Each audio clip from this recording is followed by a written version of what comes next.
Forget about it. I mean, it's not like it's going for national television. This is But for you just want to do a nice job. prosperity. Yeah, fine. All right. Actually, let me turn this so I can see myself. Make sure I'm the shot. Oh. Looks like it's more on me and you. So let's see. You want me to move over? No, I have to move the camera.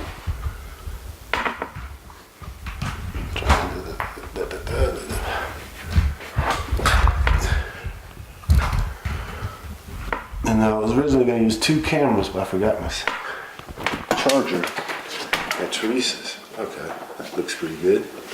You're not necessarily looking into the camera, but and let's see if you could scoot up a little bit, and then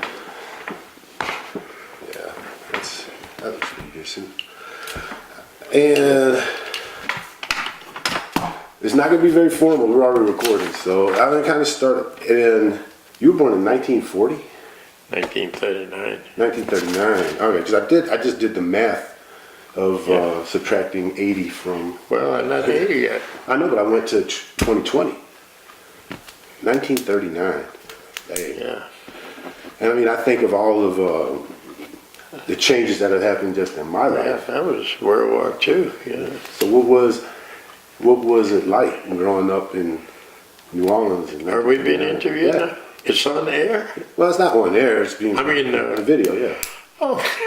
It's just a conversation. I mean, Okay. You reading something? No, I didn't know if usually it just say Reddit camera actor. If I had a crew and a sound lab, I probably would have did that. But since it's Okay. just us, I hit record when I was setting up the camera. So, Okay, fine. so what was it like growing up in New Orleans in 1900s? 1939, you make it sound so. It's a long time ago. Yeah. We felt like we were kind of in a protected environment, actually, in the 7th Ward, which was, predominantly Creoles. And as we, understood it, and most of the people we knew were Creoles and Catholics. Corpus Christi Church was kind of like the hub in the area. Most of us went to Corpus Christi Catholic school, elementary school, kindergarten through 8th grade. And then we moved on from there to St. Augustine. Some people say St. Augustine, but which was like 2 blocks down the street from the house. Mm-hmm. So, most of our, circle of friends and activities, were kind of like, in the 7th Ward section of the city. And the 7th Ward was relatively close to New Orleans. Not to New Orleans, but to the French Quarters. Oh, yeah. So did you guys do any, thing out in the French Quarters? Well, not really. You would have to understand that we would visit there. We would ride the bus through there. Mm-hmm. But we never really felt kind of safe there. It was kind of like the wild part of town, and it wasn't, of course, until we became adults that, we would actually go in the French Quarters. But, and before that, with the Jim Crow laws in the state of Louisiana. What the heck was the Jim Crow law?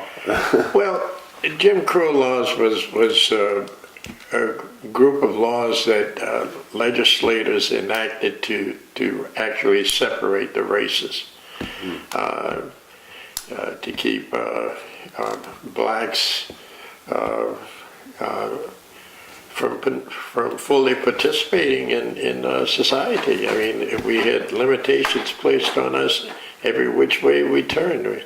We had separate drinking fountains, separate laboratory facilities. You'd go into a store, you'd have to say they had a lunch counter in the store, and then there was a section for black people and a much better section for white people. There were some, we weren't welcome, to eat in any of the fine fancy restaurants. Those were, the only time you could go into those places was if you were working there as a waiter or a cook or a busboy or something like that. Segregation, it was there, you could feel it, but it caused us to sort of gravitate to each other. And that's kind of what it was intended to do also. Yeah, it was intended to, they say separate but equal, but it was separate and everything but equal. We really didn't, and of course, everybody knows about the bus situation with Rosa Parks. We were seated, blacks were in the back and whites in the front, and they had the dividing line. There was a wooden sign that fitted on the back seat of. And where that sign was, it says for colored only, meant you go to the back and whites in the front. And so that's kind of, like the summation of our experiences. But we had our church, we had our schools, we had our own social clubs and so forth. We had places like the Autocrat Club, which was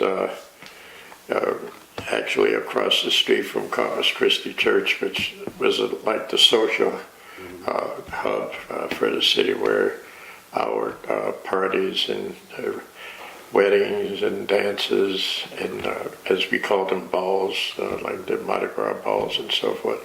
Most of them were held there, but there were other locations in the city. I remember, is that the one that you brought me by that one time when, I remember you call it like the paper bag club, whatever. Oh, is that dude? yeah. Or is that a different one? Well, I personally never experienced it, but I used to hear about it. You had to, they had the so-called, it was a paper bag test. If you were, some places, if you were darker than the color of a paper bag, you were not welcome. And I personally never, really fully experienced that. But if we went to a party at someone's house, usually you would go in through the living room. You would go to the adults. They wouldn't let you in unless they knew you.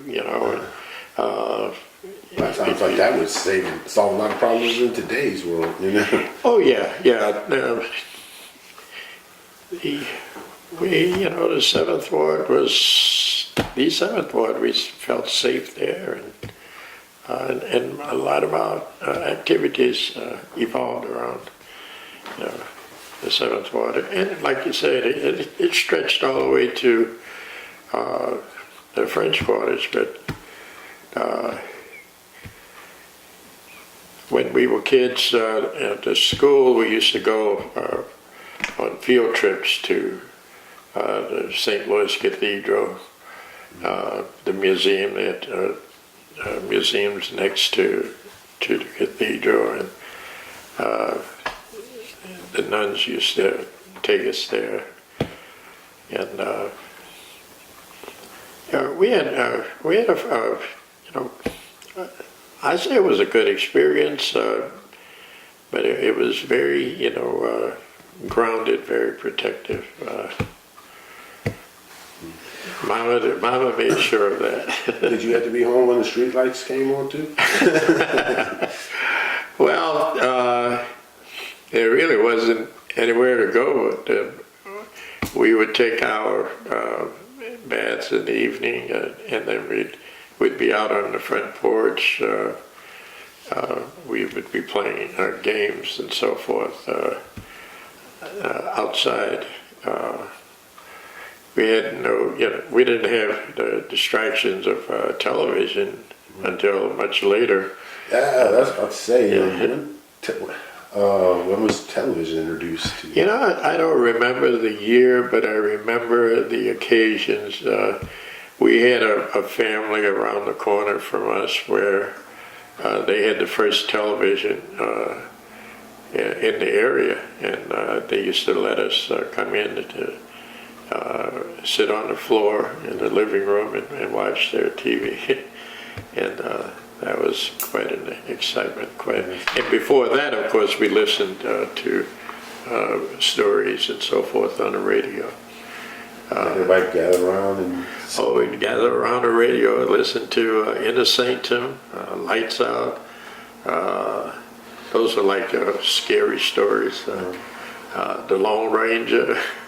I say back when I was punished all the time, I used to listen to a lot of stories because I couldn't watch TV. But it's like, I mean, just in that little, you covered a lot of things I want to get back to because because it impacted my life in that I got to go back to St. Aug and sleep on the gym floor because of your high school buddy that took Heido and I under his wing. Yes. And And that was a good experience for you guys. And especially like when you went to the World's Fair, you and Heido played with the orchestra. Remember when we went to Alan Toussaint's recording studio? Yeah. And you guys made a recording and with the orchestra. And that was the first time I had ever been in there. I had heard about it, but I had never... I know that was 80, it's like 80, and I did actually go to one Mardi Gras. We went to one Mardi Gras with Morris, and that's when I was playing trumpet, and we wore the dashikis and stuff. Yeah. And so, because I couldn't remember, I was like, I just swore we went to Mardi Gras one time. I was like, yeah, with the band, that was Well, we went one time, we went to a Mardi Gras parade, you and Terry was young. Oh yeah, I'm saying that was my first time ever really going at all, was with Morris, so that was good. And then, like you're saying, being there in St. Aug, in the gym, and it was just like, if at the time it kind of like, wow, man, my dad probably was on the same floor. Terrible basketball. Well, we didn't have a gym at that time. Oh, really? No. We had like, I would say, probably 12 basketball courts. No, not 12. I mean, about 6 with two baskets. Sometimes the baskets had 2 goals, one on each side, and we played basketball, outdoors. And we had horseshoe pits where we would play horseshoes at lunchtime. Yeah. And that was our recreation. The yard. Horseshoes at lunchtime? Horseshoes, oh God, yes, man. So when did you play pool? No.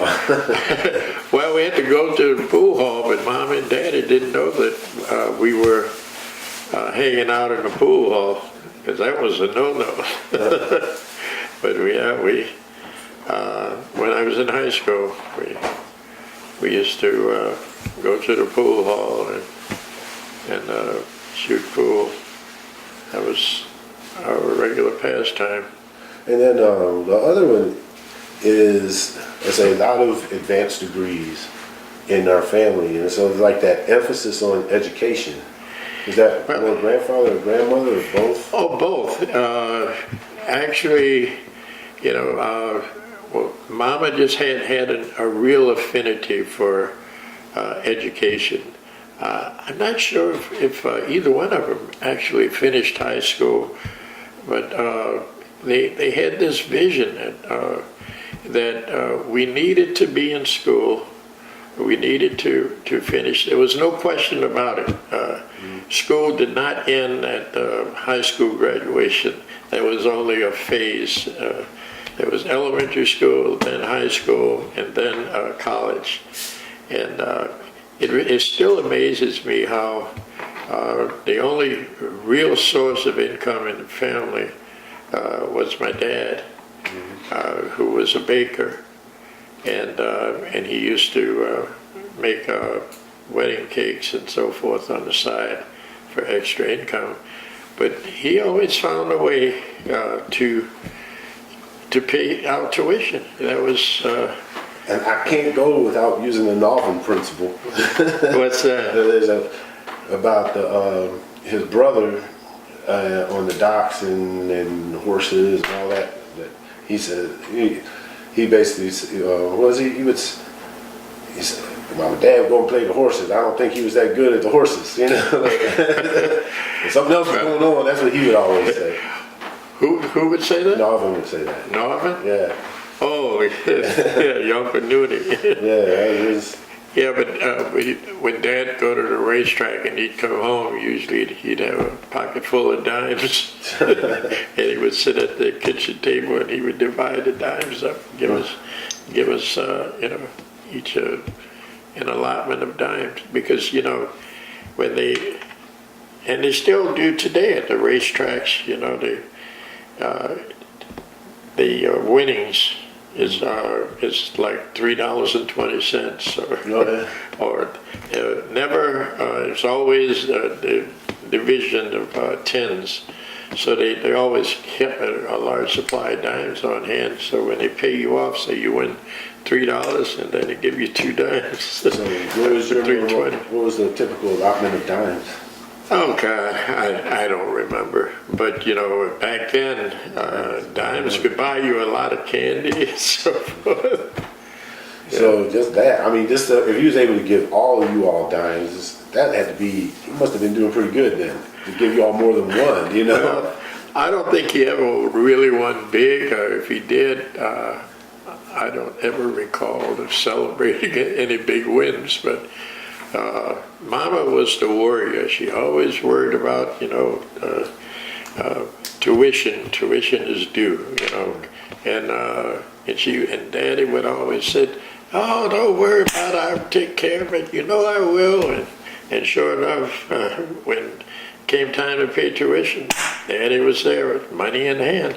I later learned that Daddy was quite a financial genius, because he would go to one loan company, make a loan to pay the tuition, then go to another loan company to pay off the other loan, and that way he would buy time. Yeah. But it was really an amazing feat, I believe, that he sent all of us, all 10 of us, to college. Oman was the only one who elected. He joined the Navy. He really didn't want to go to college, and but all of us, the rest of us did. And Mama used to sit with us and help us with our spelling, and my Daddy was always working midnights, so he would have to go to bed early, and we all had to kiss him. Sometimes we'd have to kiss him on the cheek, and he'd have stubble, and it would stick us, but it didn't matter. Everybody would kiss Daddy good night, and he would go to sleep, because while we were sleeping, he was working. And he always brought donuts, cakes, pies, home. That's why all of us have this sweet tooth, that we just like sweets, and that's because oftentimes if there was an ample supply of sweets for us available at home. I remember when Hayo and I would go stay with them, and there would always be donuts, fresh donuts in the morning. Oh yeah, Daddy would bring home the fresh donuts. They would still be hot, hot bread. And your mom said, "You gotta keep it down. You gotta fall asleep." Oh yeah, because he would go to bed. And they said that you go through high school. So when did you meet Mom? Well, I met her on the bus going to school. She was going to, I was going to Xavier University. She was going to Xavier Prep, which was the preparatory high school, sort of the feeder school to Xavier. And so we kind of rode the same bus. And one morning I got on the bus, and I don't know, well, it was a mutual friend, Peter McGee. I'll always be grateful to Peter, because Peter kind of like hooked us up. And so I started going to the bus stop, and I would look to see if your mother was on the bus before I got on, to make sure. So I would have an occasion to, to talk with her while we were on the bus that morning. And then coming home, it was the same way. Now, I was a freshman at the university. She was a senior at the high school. And so that's, and then we went to a couple of parties and so forth, and everybody was telling me, her dad is really strict, and he doesn't like if he doesn't want you around, he'll let you know. And I was scared to death about meeting, going to her house and then meeting her dad. But I was very pleasantly, warmly received. And now, they lived, of course, in Gentilly, which to us was, we used to call it Gentilly plumb nearly, plumb out the city, nearly out of the state. Because, but it really wasn't that far out, but it seemed like a long ways, because we had to catch two buses. One bus would end at a certain intersection, and then we had to get on another bus to take us further out and to Gentilly. But that's the sum total of it. And then, as like I said, I had the benefit of having heard a lot of stories. So I'm trying to hit the stories that I want you to cover. Okay, sure. Because then you also told me the story of I never heard about how you bought the car, but I remember hearing the story about how you and JV tried to fix the brakes, though. Well, actually, it wasn't bought. Rosie, our adopted sister, who grew up with us, her husband had an old Studebaker. I know you never heard of a Studebaker. Yeah. And he actually gave the car to me. And then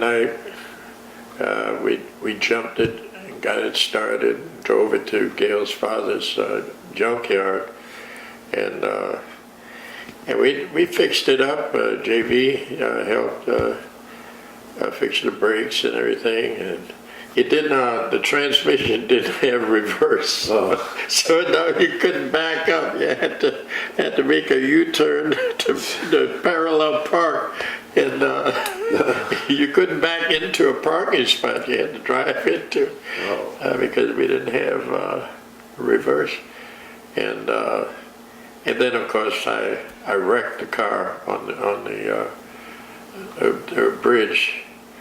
Going across the industrial canal. It used to be a lift bridge. It would raise up to let the boats pass through. Right. And I was coming down the ramp and hit the brakes, and nothing happened. Ran into the rear of a cab, and Gail's father knew the owner of the cab company, and so. And everything. That old Studebaker, that was how. How fast were you going when you hit? I don't think I was going too fast, because it didn't really do much damage. I know you weren't wearing a seatbelt. Well, they didn't have seatbelts at that time. So, wow. And I know the bumpers were like just a chunk of steel. Yeah. That was basically a projectile. It didn't do any kind of bumping. No, not at all.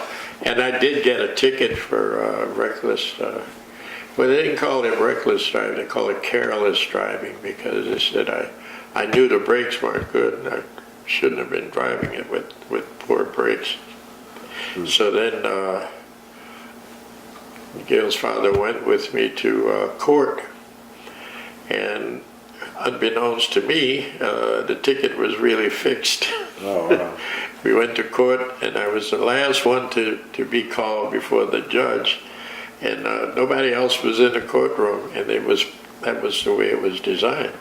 The arresting officer, the officer that gave me the ticket, he left, and so the judge called for his name. He didn't show. He said, "Case dismissed," and I was gone. How long had you been going out with Mom prior to that? Oh, we dated for until I graduated. So that was, what, 4 years? So that was after graduation? From What, the wreck? Yeah. Oh, no, let's not dwell on that. Oh, no, I'm just trying to get, because this, for him to step up for you in court, I didn't know that part. And for you to just be dating, and there had to be some time. Well, you know, by then I was like almost a part of the family. I was going fishing every weekend with Davey's father, Mr. Brown, and were they fishing in the Gulf of Bayou? In the Gulf of I thought you Mexico. didn't handle that Gulf stuff. I couldn't swim, but nobody knew it because I didn't tell them. But I was scared shitless. But I went, and we caught a lot of fish and shrimp and crab, and I was kind of like cut off from everything else. Gail was the center of my life at that time, and every weekend, you know, I was. But just about every weekend, we would go fishing at the the fishing camp, and you don't remember that it was 8mm movie that I made, and you were sitting on the dock with this fishing pole. You were real small at the time. I remember Donald teasing me and getting the, "I'll feed you that cake. I'm throwing the alligator over there." Oh yeah, It was hanging me over the water, the pier. Yeah. Yeah, and actually that water wasn't very deep, but you didn't know it. Yeah. I just knew there were alligators though. Yeah, there was alligators and snakes, you name it. But that was the life. We enjoyed doing that. And then that brings us to when you all got married. And I remember looking at the pictures, and they're all black and white, and you look like Ichabod Crane. You look like you weighed like 90 pounds. Oh yeah, God, I was really small. I had a 28 waistline. I don't know what I weighed, but I was very, very small at the time. And then I left out the shucking oyster stories. Oh, hey, that was my livelihood. I shucked oysters. How much did that pay again? It was like unrealistic to me. Well, actually, we were paid $1 an hour, but it amounted, and when I just started opening oysters, it was like $1 a sack or something, and it took anywhere from 45 minutes to an hour to shuck a sack of oysters. But $1 went a long way. Oh God, yes. I mean, I worked at Teddy P. Raw's cut rate market for like 4 or 5 years, I think. Maybe at least 4. I know it was all through high school, and it was through college, and maybe not continuously through college. I don't remember, but I was actually making $18 when I started there. I was making $18 a week, really? Delivering groceries and so forth. So what does $18 translate to? Like, what did you do with $18? But let me tell you, one time I heard about people selling blood and getting $25 for blood transfusion, and so I sold $25. Oh, that's a whole week's pay. And I bought a sport jacket, maybe a couple of pair of pants, shirts, shoes. I bought a whole lot with that $25. Yeah, how did the blood thing, did it hurt? No more than, they punctured you and they drew the blood. No, it didn't hurt. But I never went back. I never did it again. My mother didn't like the idea of me doing it in Did first you tell her place. after she knows where all the clothes come from? After it was done, yeah. So what was Xavier like back then? The university, of course. Yeah, Xavier and Dillard were both there. Yeah, Xavier and Dillard. Most of the Catholic Creoles went to Xavier and Dillard. Some Catholics went to Dillard, like my best friend Joe Blasio. He graduated from Dillard. But Dillard was a Methodist university. And the campus actually in Dillard was a lot prettier than Xavier. Had all those nice white buildings and green lawns and so forth. And so then, and there was Tulane. Yeah, but those were the white schools. We So they didn't let black people into. Well, after what, 1965 or 64, when the Civil Rights Act was enacted. But prior to that, no. In fact, Arrow integrated the Delgado trade school or art academy or whatever, which was in City Park, and prior to that, blacks couldn't attend that school. Was his entry into there met with any opposition? Oh God, yes. He said when he walked into his class on the first day, all the white students left. Really? And he was the only one left in the class with the professor. So talking about one-on-one personalized instruction, he got it. But if you ever have a chance, it'd be interesting, for you to interview him and let him tell you about that experience. Because I got it. Have you interview him, because you know more of the stories than I do. I'd have to do a 3-hour pre-interview just to catch up. No, but I'm sure he would be glad to tell you about it.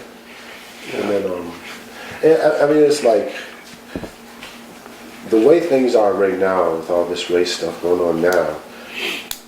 And I didn't really want to go that way, but it's, that's where we're at. 2018, it's a very divisive time. And, yes, it is, very much so. And it's, racism when you were young was open, it was out there, it was legislated and everything. And now, it's like for the last, what it appears like it's for the last 40 some odd years, is that everybody's just been keeping their racism inside. Yeah.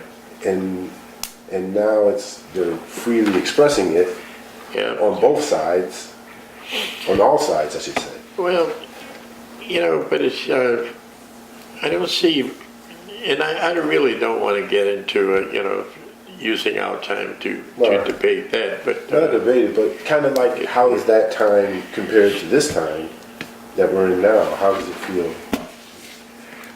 Well, you knew your place when we were coming up. I mean, you knew where you were welcome, where you weren't, and you avoided confrontations or where it could happen. I mean, and I personally didn't, experience much overt racism. As coming up as a kid, actually, because we didn't put ourselves in the position, to be put upon, so to speak, until the civil rights movement, and each of us got involved in our own way in the civil rights movement. Arrow was much more of an activist in the civil rights movement. Because I left New Orleans in '61, went to Washington, D.C., and the Civil Rights Act didn't pass until '64. And So Errol was really, like in the thick of it, and very much involved on the in that, in the civil rights era. And that made, a lot of difference. It brought about a lot of positive changes. Right. And New Orleans was kind of a unique place, integrated housing. We had blacks and whites living next door and across the street from each other, in New Orleans, especially in the Seventh Ward. But it didn't mean that we intermingled with each other. I mean, we accepted each other, and we were, many of us were friends, with whites and so forth. And Yeah, I mean, and that is like, the way I was raised is I never really thought about it. I never really thought about color and stuff. More than anything, when I hit St. Norbert's, my hair was the main thing that everybody identified as being different. Your hair is just so big and fluffy. yeah, because you had that big afro. Yeah, and so Yeah. so me growing up, going to white school, but living in the black neighborhood. The funny thing for me is I could see the same person in a different color, at school that I would see at home. Like Maceo was just like this dude that I went to school with. I mean, they had the same personality. The only difference was the color of their skin. Oh yeah. But then there was a little bit of that. And that's the irony of it all, we say we all bleed red. Yeah. We're all the same, actually. And But the only place where I ever heard that if you're white, you're right. If you're black, get back. If you're brown, hang around. The only place I ever heard that was our neighborhood.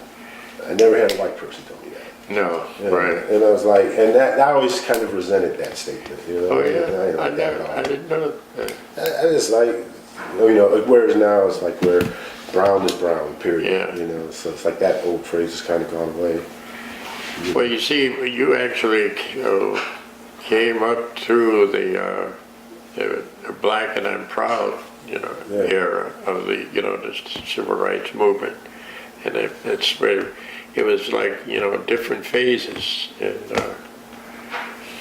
Well, I'm gonna come back there. We'll go there because there's more. But I want to get to like when you and Mom got married, and then is that story, the honeymoon story. I mean, the pictures from the wedding, and actually the Kodak, the little those pictures almost feel like they put you there. The little what do you call that thing? Viewmaster. Viewmaster, yeah. Yeah, it's like those 3D pictures, and Right. it's like seeing you and Mom as kids in color.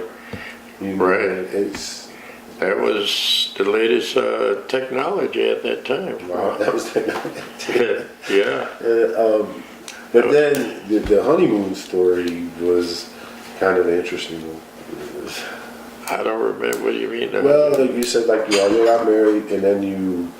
Oh, there was one black motel. Exactly. Yeah. And that story, that was a good one. Yeah. You couldn't go to any of the other motels or hotels in town, and we didn't even stay the night. And we went back home. Went back home, separate homes, or where'd you go? No, went to grandmother's house, and then we left, and we drove. They gave us their car, and that was our wedding gift, and we drove to Atlanta, Georgia, and we stayed.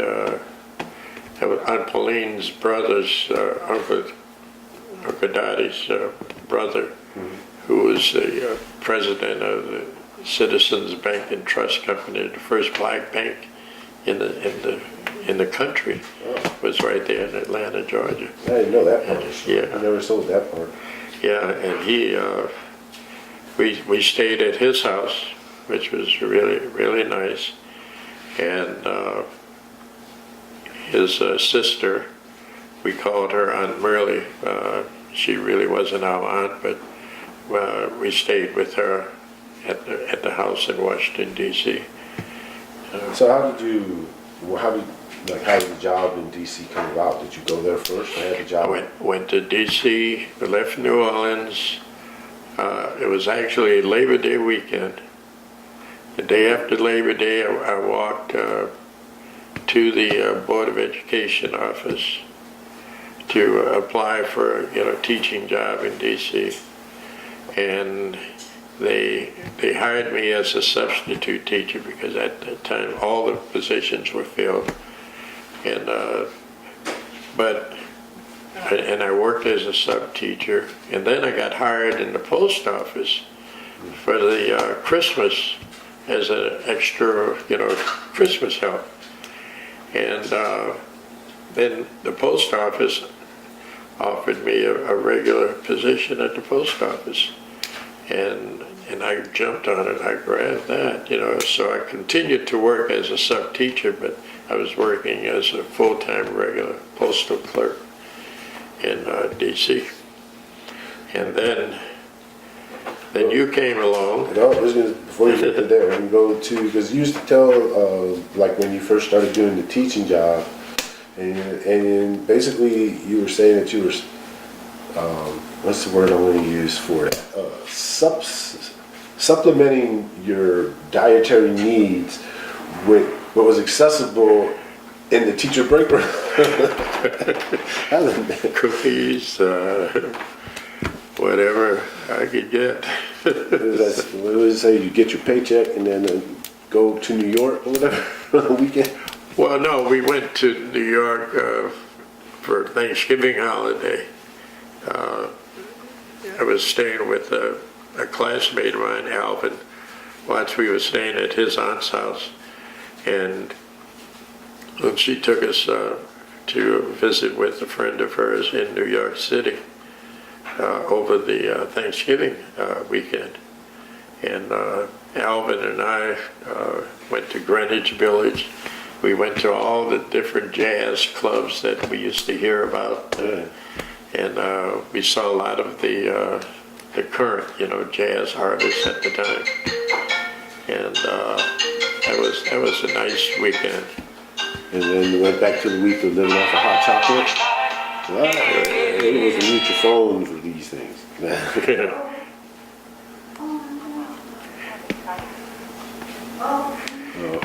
And then, so then, how did getting to Inkster come about with the job, a full-time job and a part-time job in DC? Well, Gail's sisters, Sadie Ann and Helen, were visiting in DC.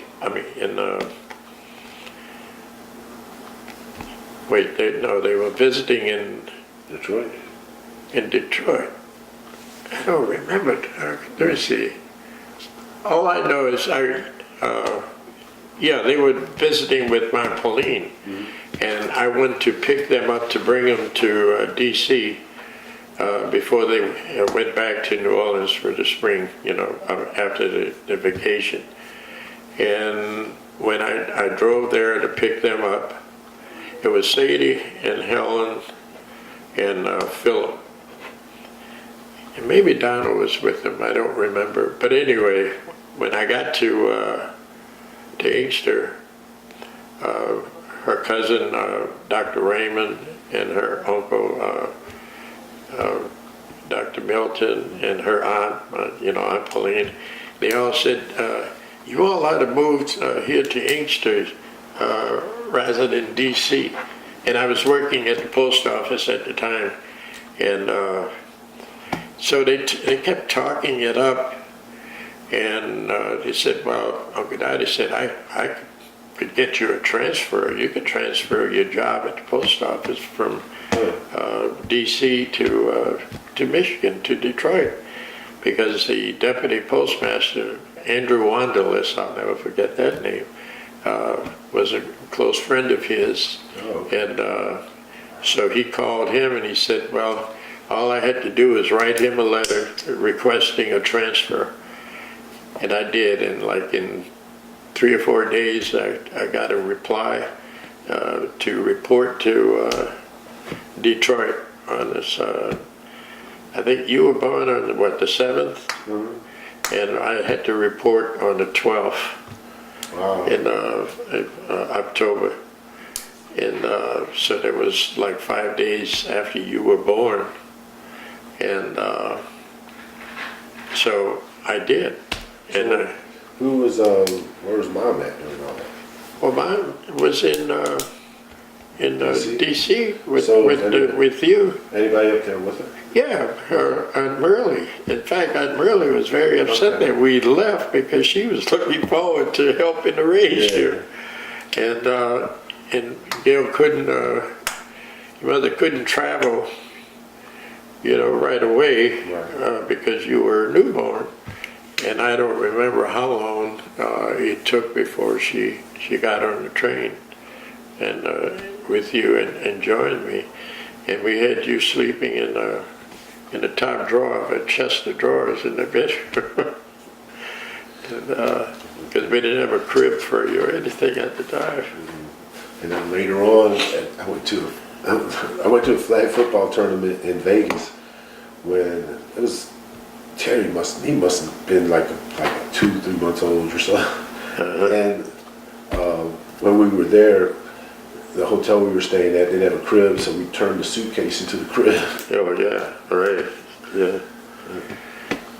And then, so you come from Washington to Inkster. You thirsty or anything?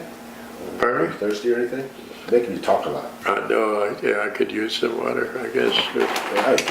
Can you put it on pause? Yeah, I can do that. Take a break. Yeah, just get rid of some ice water.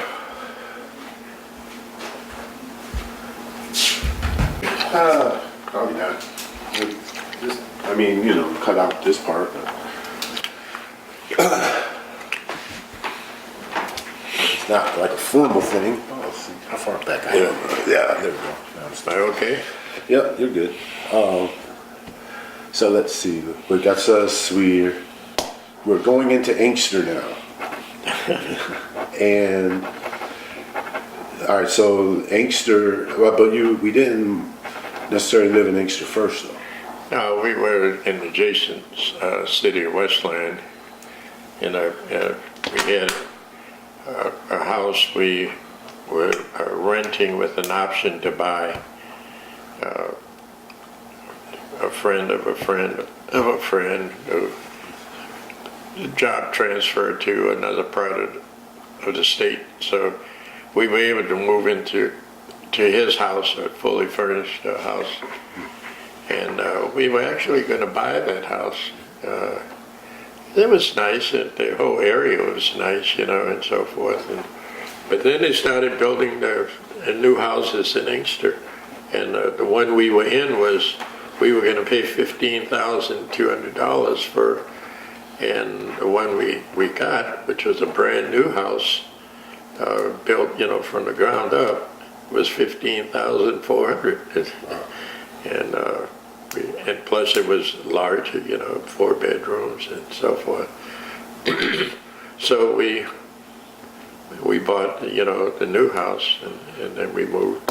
That's so crazy to think $14,000 for a house. You can't even barely touch a 15, car. yeah, 15 for. You can barely touch a car for $15,000 now. Oh yeah. So what were you driving then? Oh God, the Plymouth Valiant, I believe. No, I don't.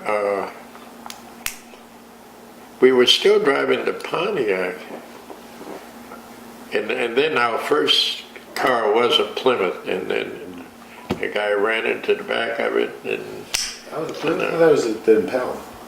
pardon me? I thought that was the Impala that your mom. No, we bought the Impala after that wreck where this guy smashed the car from the rear and almost crushed it, our car into the one in front. They were stopped at a traffic light, and for some reason this guy just didn't notice the light, I guess, and just plowed right into. You were thrown in the back seat. No, you were already in the back seat. Your mother was thrown into the back seat.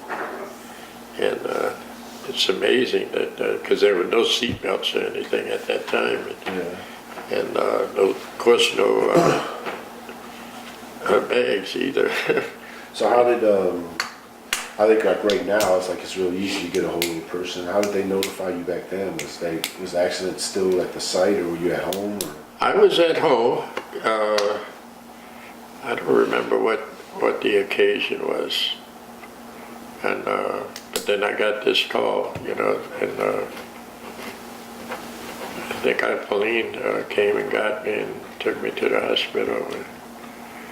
And both of you were in the hospital at the time. I think you only had a bump on the head or something. Your mother was, Maybe got messed up. yeah, but she didn't have any broken bones. Her knee hit the windshield, so she had a lot of glass fragments in her knee. And in fact, that knee never fully really healed, every now and then little pieces of glass would rise to the surface and like cause an infection. Oh, wow.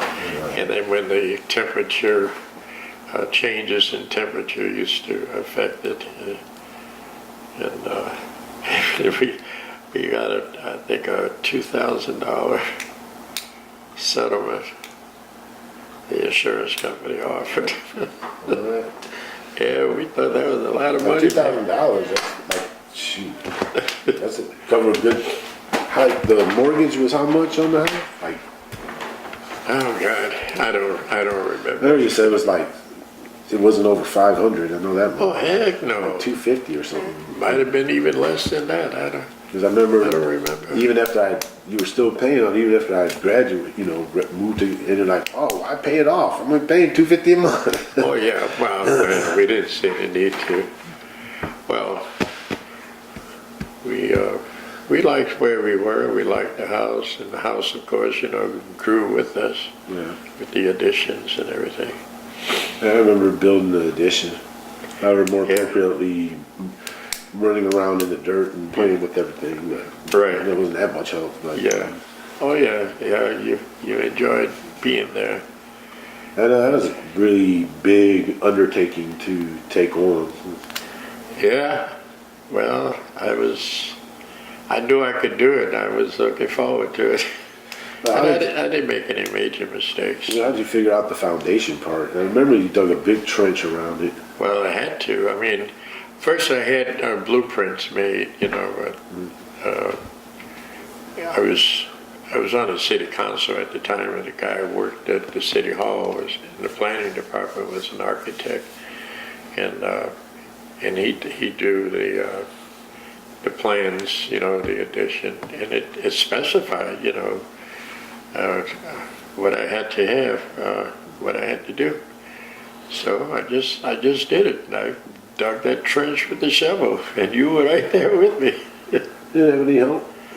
Yeah, I got a little help. There was a man down the street at the corner, an old man. He would come by. Hey, what you doing there? And he was a big help to me actually, because I would have made some major mistakes but he knew construction.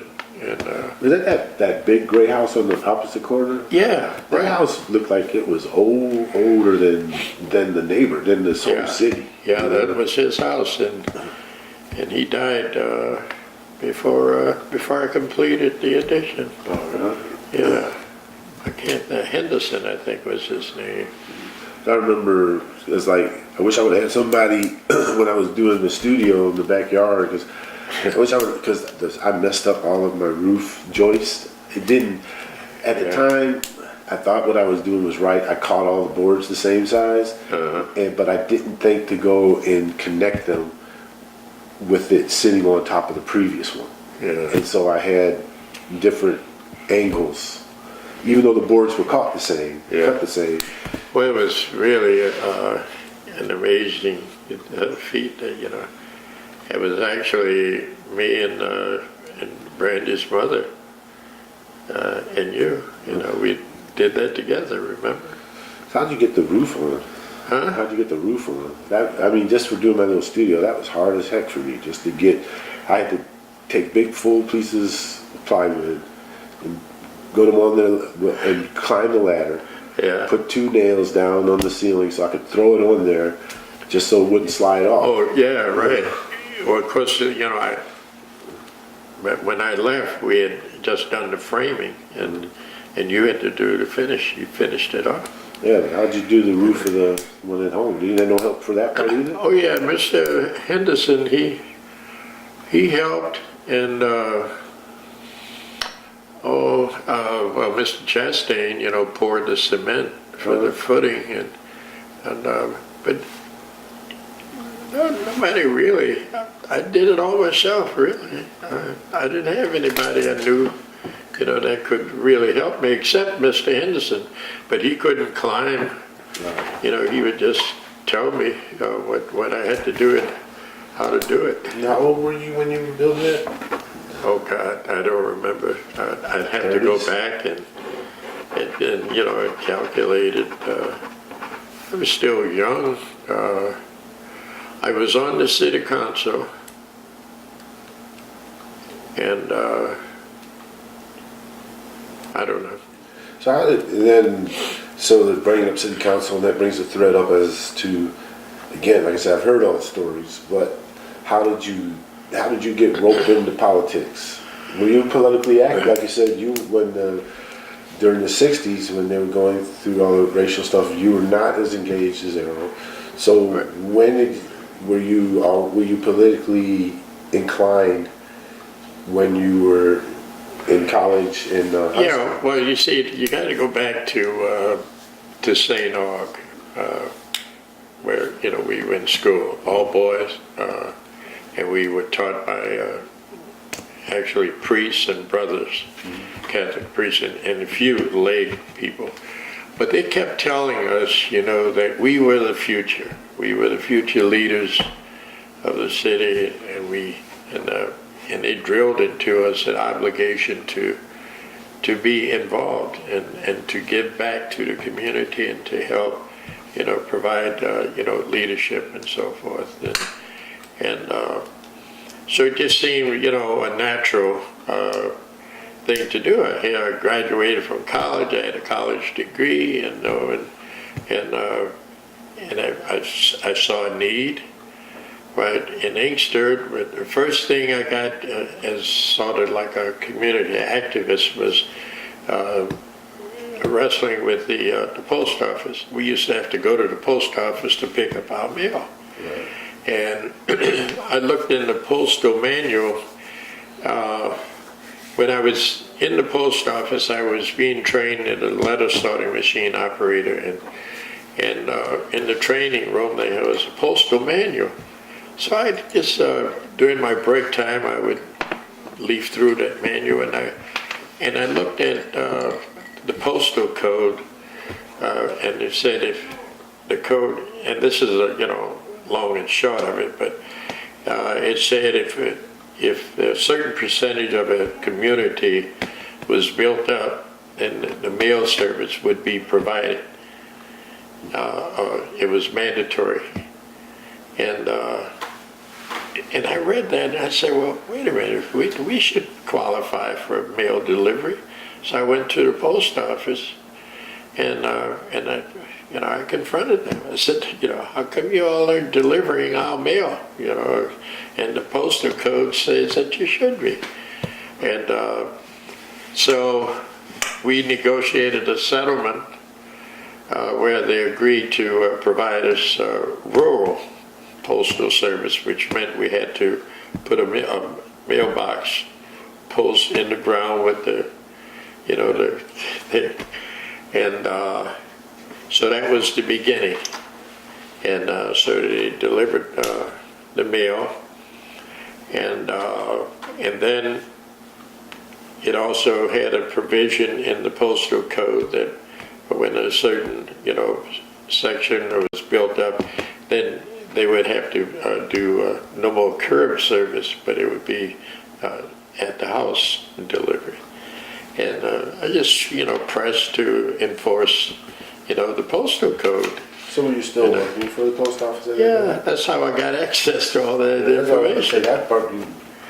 So. And I just, told my neighbors and so forth, and some joined me, to, like when I went to the post office. Mm-hmm. And then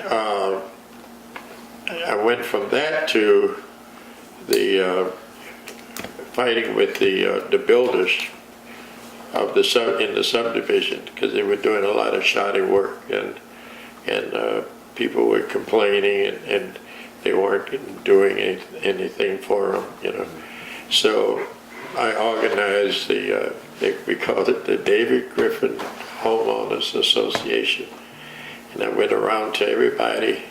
I made up a form where they could list everything that was wrong with their house, and I took. It was like a petition, and I went, took it to City Hall. Some people came with me to the council meeting, and I presented it, and grabbed the headlines on the newspaper, and that catapulted me into, people didn't know how to say my name, but they said, that man gets a job done, and the rest is history. And the councilman, I went to him, and told him, we needed his help to deal with the builders, and then he resigned his council position because he became a union leader, and he was representing the policemen, so he had to give up his council position, and he got the council to appoint me to finish out his term on the city council, and that's how I got on the council. And then after I served the 2 years to finish his term, then I ran for the city council seat, and I ran unopposed, had no opposition, and then the rest is history. Yeah. That's how long were you on the council? 4 or 5 years, I believe, as city councilman, and then I ran for mayor. So what prompted you to run for mayor? Ambition. What? Ambition. I wasn't satisfied with just being a councilman. I said, why not go for the top job? And that throws in a weird, in that, and that's like multiple things came out. My friend Robert Turley's writing that book. Yes, and right. I mean, there's so many things that I didn't know about my childhood that I learned from reading what he's writing. Right, yeah. Like, I didn't know that you were integrating this. I didn't know that you had to write to the school more than one time for me to get admitted there. Well, it was more than when we first we tried to get you in at St. Kevin's, mm-hmm. and they turned us down. They said they were full. They had no openings. And then we went to St. Norbert's, and they said the same thing. But a friend of mine who was also and he was a white guy. He was usher at St. Norbert's, and he was president of the Inkster JC's, Junior Chamber of Commerce, and we were in the JC's together. And his name was Carl Apple, and I told Carl, that we were having a hard time getting in, and so Carl was a big help, and the Archdiocese, helped us out with that too. So what was the opposition? They didn't want to integrate the school. I mean, so how did they respond to that? Did he just say we had no openings? And That was it. I mean, so how did you? I mean, you had to dig through to get them to admit that that's what it was. How did you get them to say that? They didn't. Or did they ever? They had some black kids in the school. Their father was the custodian at the school. The Stewart kids, remember them? And those were the only blacks, so they technically really, integrated the school. We got one. And, and that was because their dad was the custodian. And,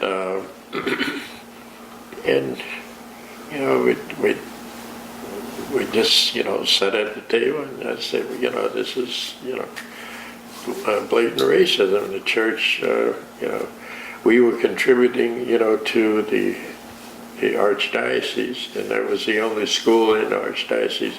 Well, that's St. Norbert's and St. Kevin's, and we just felt, we had a right to send our kids to that school, and they agreed.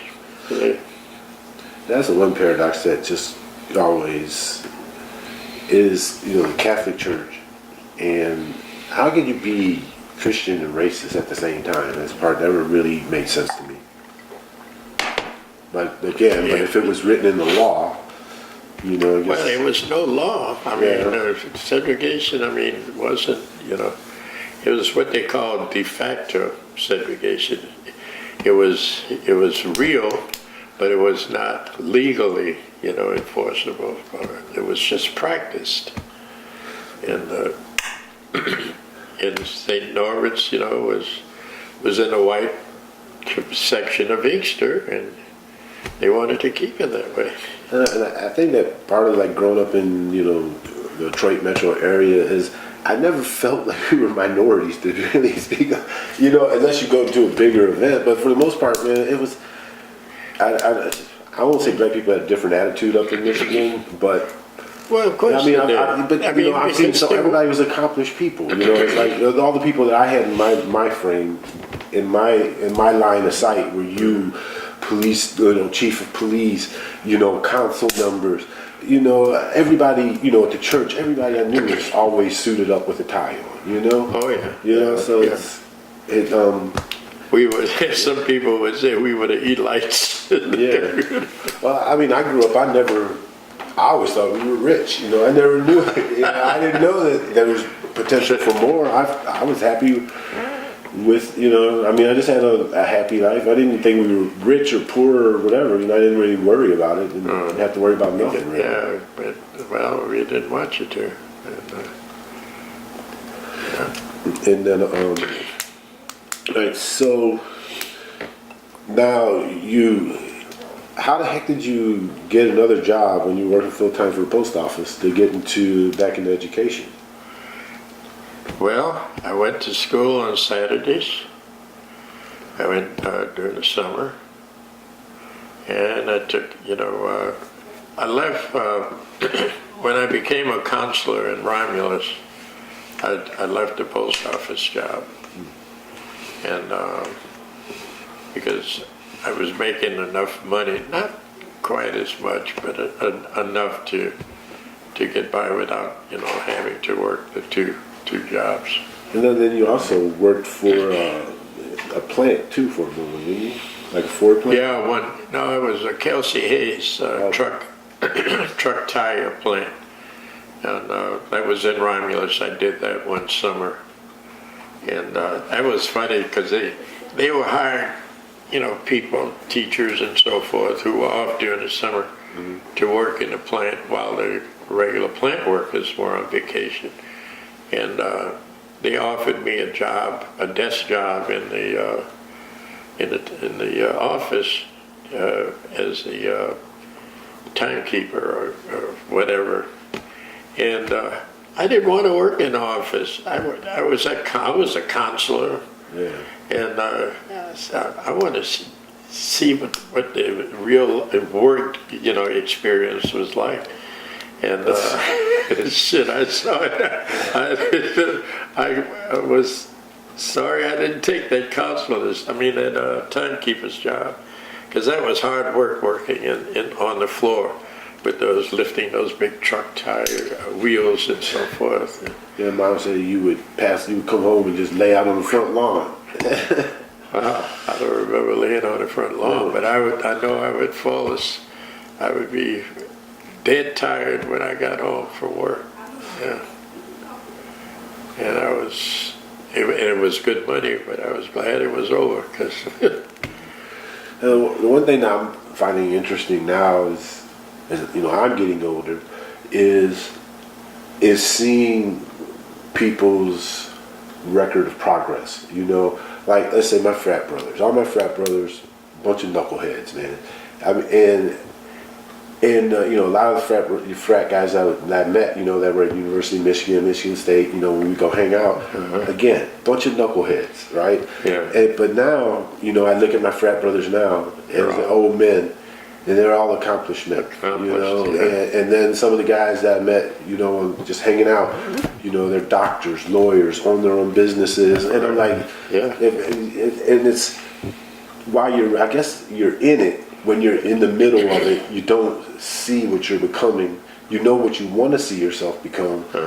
It's just you don't see the work helping you get there. And as you're telling your stories, you see how just each one kind of helped you to progress to the next one, even though it doesn't seem like it's related. Like shucking oysters, it doesn't seem like it's related to any of the other jobs you have, except being consistent, persistent, and doing the hard job to make the money to get what you need. Yeah. And well, you develop a work ethic, and I attribute it. I watched. My dad was a hard worker, and I'm sure he helped instill the work ethic in us. And my mother, she was a real visionary, and she was very focused, and she motivated us, to finish school. And I'm so proud of you and your brother. How two of you, really progressed. It was a little trying at times with you, because and you never really was a bad, you never got into anything really bad, but you were, sometimes you seemed to be off the track a little, but you came around, and I'm just so proud of both of you. I say Terry is probably the closest to being like me, except he didn't have the benefit of the perks that I had of having a dad that was the mayor, And that kept me out of a lot of trouble. Did it? I didn't know. Oh, man, a lot of trouble. Really? Oh, yeah. Like one time, we went to a movie. We went to go see Cheech and Chong Up in Smoke. Me and and Don Epperson, right? Yeah. And Michigan Avenue and Middle Belt. We were coming down Michigan Avenue. We were coming from the Wayne Drive-In, and I'm driving, the Valiant with the gold windows and right. Yeah. And that was after I put those Mustang seats in there and had the yellow carpet all on it. And I mean, I look back at that car because the Mustang seats were 2 inches lower than regular seats. But I liked them, and so we had those in there, and I had gold tinted windows. I mean, it just all painted black. And so we're coming back from Up in Smoke, and come join us, baby. Well, I don't know how long Randy is going. Are you only on film? Yeah. I want to start getting things ready Okay. because it's after 12. Because she did, this would be like 2. 2. Yep. Yeah. So join you what? When we get to talk. Listen to talk is what you be doing. That's the whole plan. What? Just put the camera come around this side where you could be Is the seen. camera on? Yeah. Yes, it's on. Oh gosh. I didn't know. Yeah. Okay. So then the rest of the story, so we're coming back from the movie, and we're coming up to Middle Belt, right? Yeah. Going down Michigan Avenue, and I saw the light was yellow, so I'm like, oh, I'm gonna speed up to go through the light. No reason to go through that light because I need to make a right turn to go home. And as I'm going through the light, I see that police car over there. I see a police car sitting on Middle Belt. Oh, gosh. And so I slammed on the brakes, and I slid through the intersection with the brakes locked. So smoke was coming. And then as I'm sliding through the intersection, I see another police car over there and another one over there. What? And I slid through the intersection, and so of course they locked. I didn't even make it past the little gas station on the right hand side, And they had to be pulled over, and then I can't remember who the cop was, but he pulled me over a time before. And he comes up to the window, and I roll down my window, the gold tinted window. And I'm sitting down there, and he's like, "That's strike number 2. You better go home right now." Really? I'm like, I mean, we had like there was beer, like empty beer cans all in the back seat. Oh my And God. I'm like, man, that was a lucky one there. But You sure were. yeah, You don't remember who the policeman was, huh? no. And I remember that one time that you took me to court for a ticket that I had gotten. Right. I think I was almost last on that one too, and it's like, Yeah. didn't that one get dismissed? Yes, it was. The Justice of the Peace in Romulus, he saw us in court and he said, what are you here for? And I told him, and he said, well, sit tight. I'll go see if I could talk to the clerk.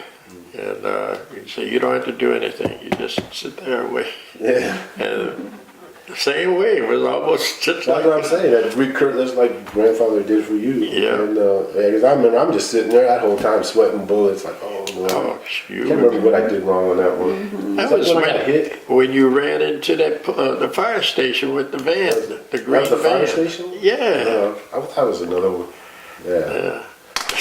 Yeah, that one right there, Okay. man. I remember that. I fell asleep. I just remember waking up on the other side of the bridge when I hit the building. Yeah, you when could- I hit the curb, and then I hit the building. You could have gone into that I could have canal. died.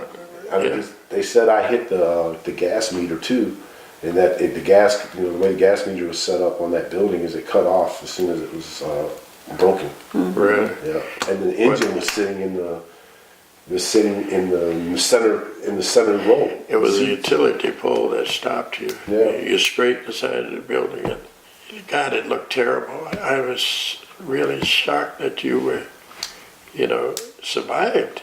Yeah, I just had a little scratch right here, if I remember. Yeah. Yeah, that was lucky there. Yes, you were. Well, maybe we should cut this. No, keep going. We got to, we're in the Inkster, and we were just about to get into working on PhD, and because, and the reason I bring that one up is because you also quit being mayor too. So it's like you had been Right. on that political track. And Yeah, and I had 6 years to finish the doctorate work, and also the re-election for mayor was coming up too, and of course your mother gave me the ultimatum because she didn't like me being mayor. She thought I should focus, on finishing the doctorate and so forth, and she was right. Yeah, I remember we used to have that radar, the police radar detector, and that was always on. And I remember Oh yeah. I found a letter that was sent that was just this really like rude joke, that was directed at you about. I can't remember all. I just remember it was a stupid one. It was back when I used to like to sit at your desk to do my homework because they had all that space. Yeah, I don't remember all that. But then, where I want to go. First, I was doing the Inkster. Oh, I stepped back. How did that Malcolm X come into our house ever come about? Oh God, that's a. I didn't really remember that until I read about it in Robert Turley's thing, and then I remember all these guys, just a whole bunch of guys coming in with black suits on. I remember that, and I just remember everybody was just really serious. And then I went on to go outside and play or something down in the basement. Well,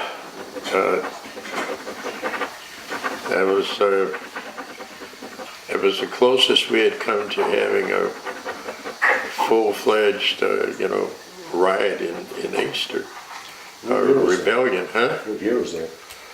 1967, I believe. So before the 68 It riot. was right after the riots in Detroit. Oh, the riots, I thought it was 68 when it was right. Huh? I thought that was 68 at the riots in Detroit. You're probably right, but 67. I don't know, 67, 68, something like that. But they were going to have a riot in Inkster? Well, Nothing to write. they were trying to create, enough. They didn't like to use the word riot, but they call it Protest. rebellion or insurrection or whatever. And it was still, the Black and I'm Proud, movement was in progress at the time. And they were trying to, manufacture, grievances, we were in charge of everything,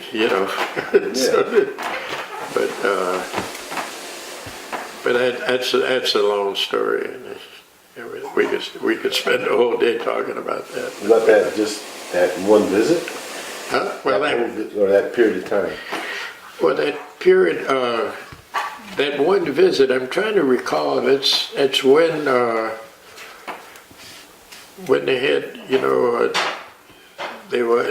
they changed the name to the Malcolm X Cultural Center, and the city council and the city people had upset about it because they were trying to they renamed the building because it was called a Harrison Recreation Center. It didn't have any meaning or relevance to, and they felt that a Black community center, should reflect the name of, a Black person. So the Malcolm X Center was named Malcolm X Center while he was still alive? Or not while he was still alive, but during... You mean Malcolm X? Yeah.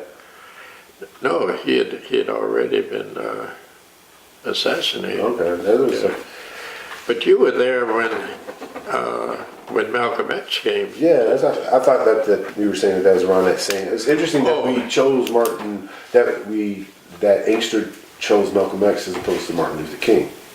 So it made no sense. Well,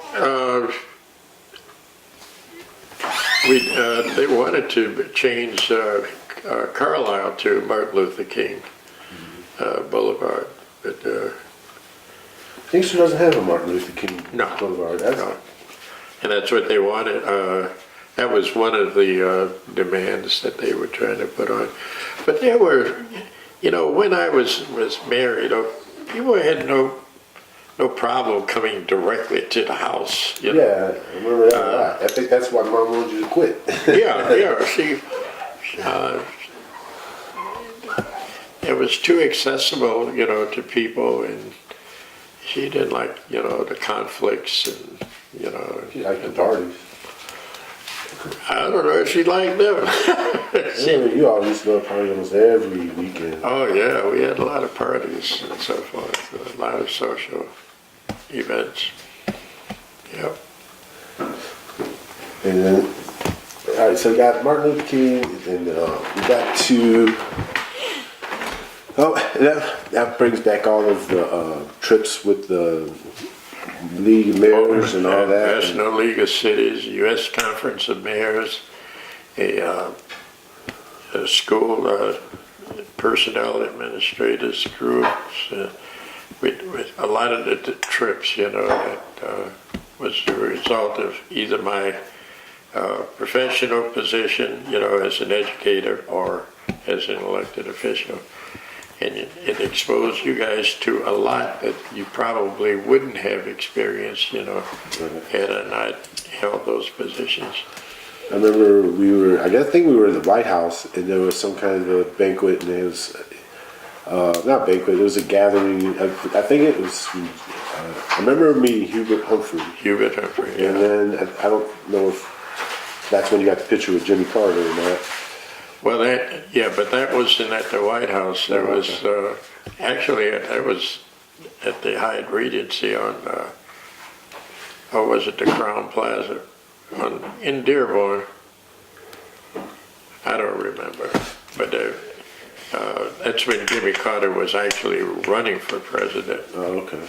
And they had the reception, and I was there, and we took the picture together. And anything I remembered about the White House was Heido and I, we found the stairwell, and we just went exploring all over the building. I mean, Really? Yeah, and we almost got caught when we were down in the cafeteria. Oh, yeah. Well, it's like, because it was empty. They were cleaning it, Oh, okay. And so we're like, hey, let's go in here. Oh, look over there. And then someone like, hey, what are you doing? It's like, we ran and panicked and ran back upstairs. Yeah, that was, let's see, man, almost got everywhere I want to go, except, where do I want to go here? Don Barton. I remember you telling the story about how he approached you about starting the cable franchise. Yeah. And, Well, go ahead. go ahead. Well, the only thing I remember is that he was a good-looking guy. He seemed like he dressed nice, had a lot of charisma and a lot of energy too.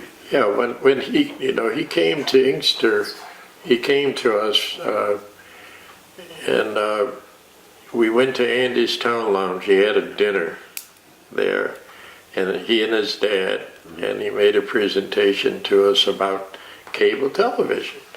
And at the time, people say, well, why would people pay to watch TV?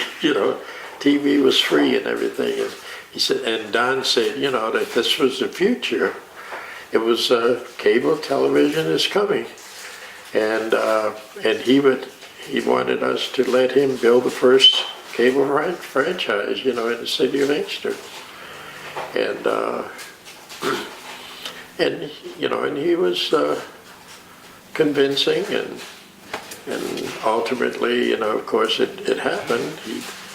And the cable franchise in Inkster was the first black-owned cable television franchise in the country. And Don, but by then, before I had left office, and continued to help Don to convince the other council people and so forth to give him the franchise, and remember, we had a cable system in every bedroom, every room in the house. Every channel. Yeah, and it was more or less, the payoff for all the help that I gave him, and Don never forgot it. He was a very, very dear friend. I remember you said that all he had was an office with two desks, a secretary outside, and then he had his desk and had his office, and everything else he was just hustling, trying to sell those subscriptions before it even gets built. Oh yeah, well they had a nice setup right there on Michigan Avenue. It used to be a furniture store. Yeah, it was that Art Van, wasn't it? But that was later on though. That was when that big giant the furniture store building was. That was later, once they started building it, right? Yeah, that's when they got the franchise and they built the system, and that's where everything was, right there. I'm trying to think, did they tear that down? Or what did happen? Oh yeah, it's been torn down. I don't even remember now what's there now.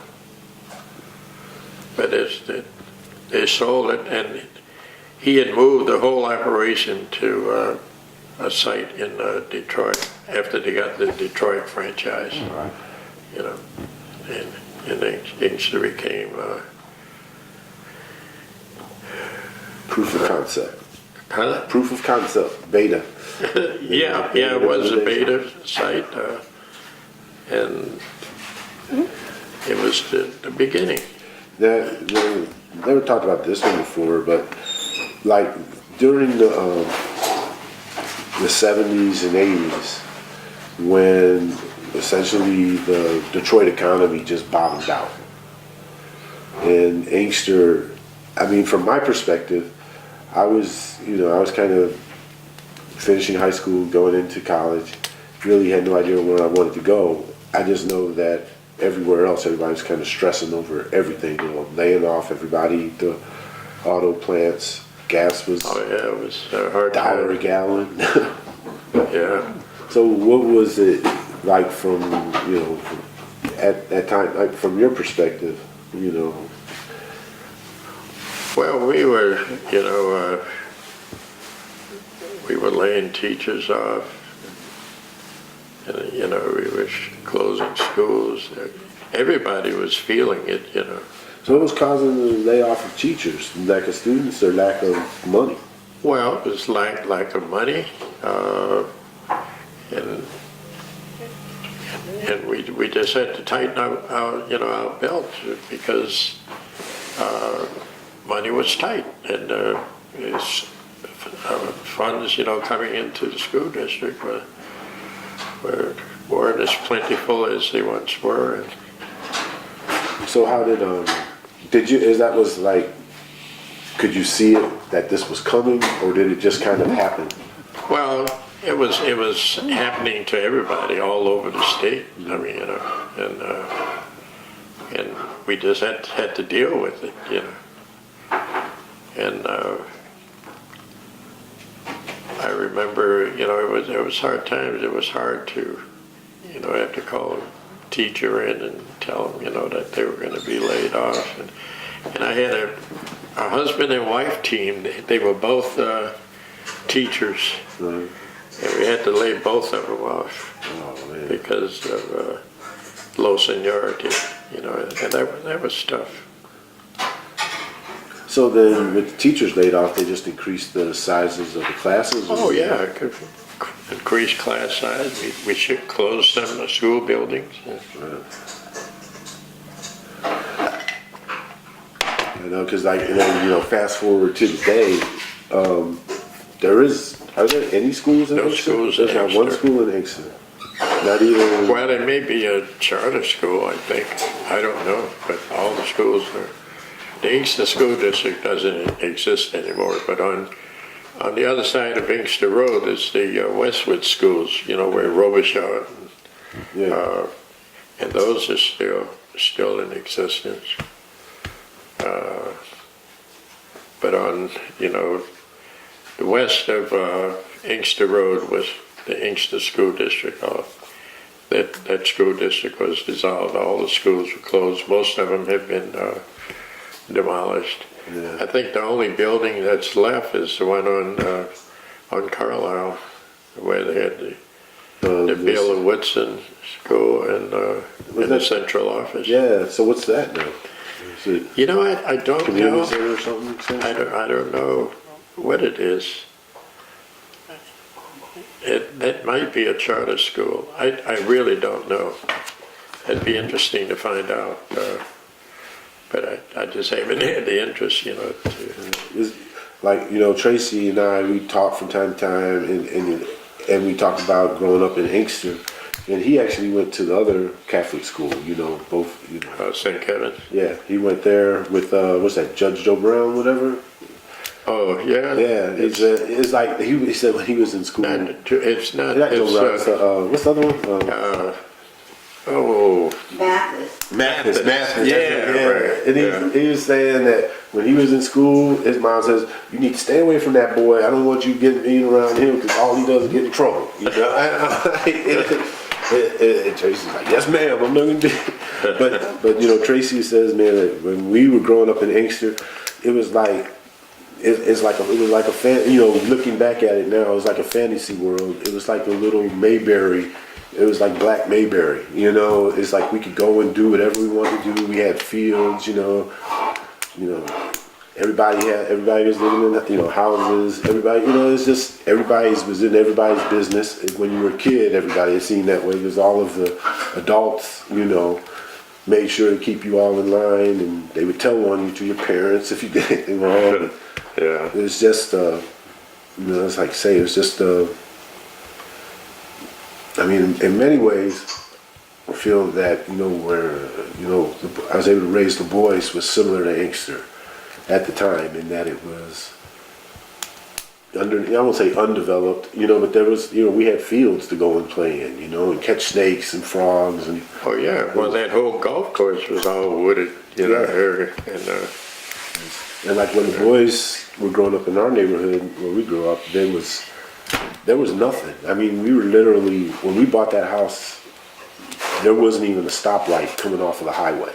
there was no stop signs going to our house, remember? Mm-hmm. And then now it's like it's all built up and it's like, but they were able to, you know, run the streets all, you know, as little kids and play in the field with us, all just having to worry about it, you know? Right. So that part was good. And, because that's one thing that Tracy would always say, is like, you know, by doing what you're doing and raising your kids the way that, you know, your parents raised you, you're honoring your parents.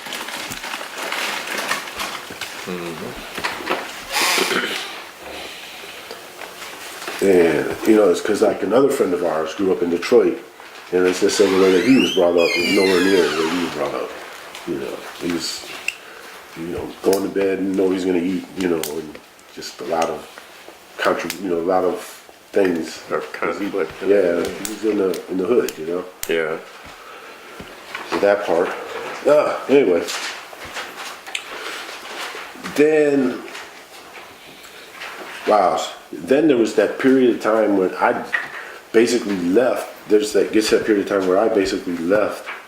And I remember the last sentence mom said when I was backing out, saying to Heido, say goodbye to your brother, because you'll probably never see him again. I was like, well, that was a great parting shot, you know? Yeah, I just, at the time I said, well, why would you leave? You got a nice job in Lansing, and remember you told me something like, you said, well, Dad, isn't that what you did? You left New Orleans? Well, like I say, I always felt that was in your, you know, I was always the mayor's son. Everybody knew me by your name. And so for me, it was always trying to establish myself, you know. I you know, who am I, you know? Is that why you changed your name to Terrell? I didn't change, I just pronounced it correctly. It sounds cooler than Terrell. Terrell just doesn't roll off the tongue. Terrell sounds more international. I don't know, to me. Yeah, I remember you told me that. And then, so like, during that period, that's the other thing I always remember is, you know, you always got up, you were always up by the crack of dawn, and you're always back late. You know, it's like you always used to keep long hours, you know. Yeah. Running around doing other things. City council meetings, going to school, always in school, you know, graduate school. It was almost continuous. And when I was in the council meetings and then other, you know, planning commission, this meeting, that meeting, I was always, and then you were teaching too. And teaching, yeah. So what drove you to pursue those opportunities? Or did the opportunities seek you out? Well, it's trying to make a living, to provide, you know, to give you all the best life I could give you, you know. And I see that with the working part, but not the political part, because the political part really didn't pay that much. no, it didn't. So that had to be something else. Well, you know, like I say, I had the drive to want to, you know, contribute. Somewhere I heard it said, you know, some people make things happen, other people watch things happen, and some people don't even know that anything is going on. I wanted to be one that made things happen, or I wanted to, you know, to be an activist and contribute. And I wasn't content, you know, to just sit on the sidelines and watch things happen. I wanted to be a part of it. And I guess, you know, it's just a gravitation to, you know, to leadership. I like being in charge. I like, you know, I enjoyed, you know, leading and making things happen for the good. Yeah. And I find it that interesting that I really had no I hate politics. I hate talking politics. I just don't like it at all. And then I almost kind of felt that when I was coming up, everybody was waiting for me to throw my hat in the ring. So I'm like, I gotta get out of here before somebody throws my hat in the ring for me. Yeah, I kind of. I thought you could be, you know. Well, you know, I didn't really see it as, you know, a stepping stone. I never envisioned myself, you know, say going all the way to become a congressman or anything like that. You know, I never really, you know, I never thought I was working toward that. I was survival, you know. It was a means to an end, a means to, you know, supplement income, and, you know, and provide. And you know, I knew it was my obligation to provide, you know, for the family. And so I just seized whatever opportunities came my way.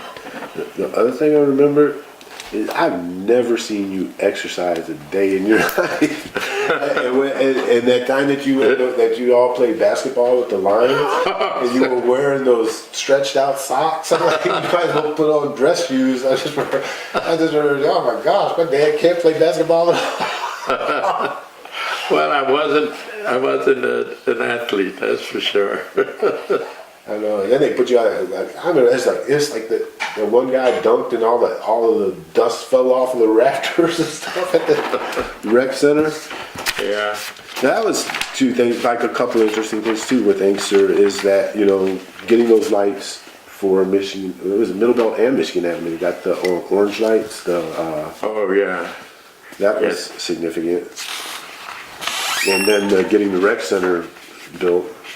Yeah. It was another one, and the frustrations I had with, you know, not being able to develop that shopping center at Michigan and Inkster Road, and you know.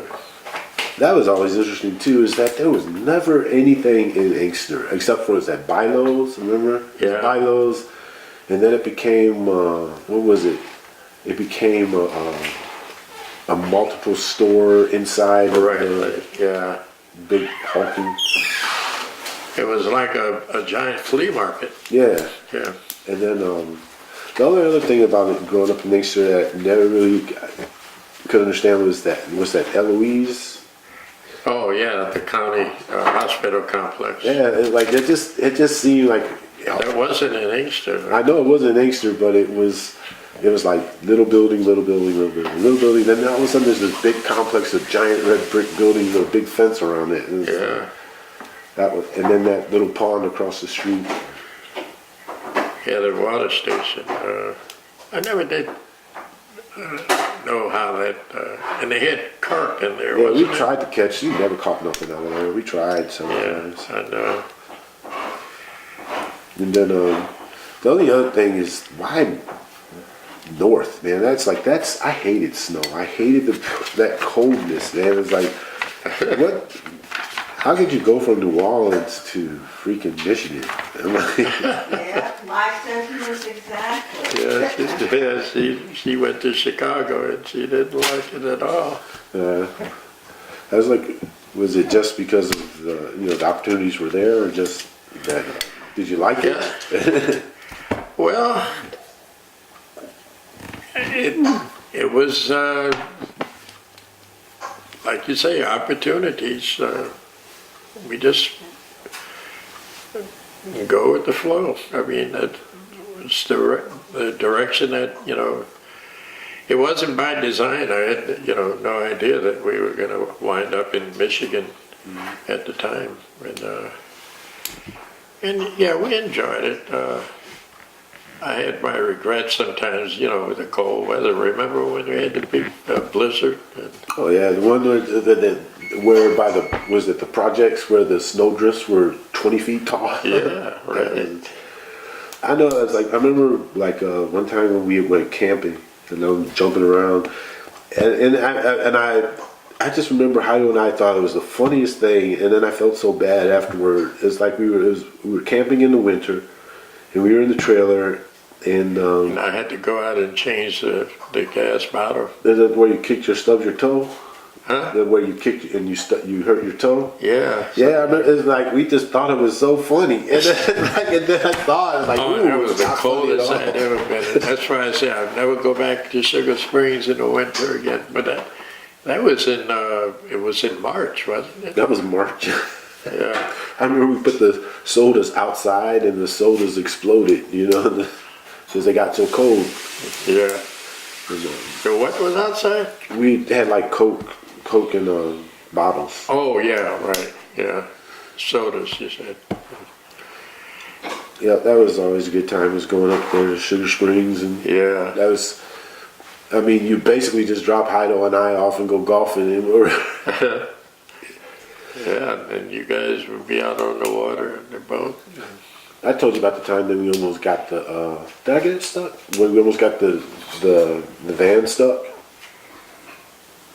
Heido and I. We were riding around I in the think van. you did, yeah. Yeah, we got. I thought we were gonna get stuck good. We was trying to drive through sand and stuff.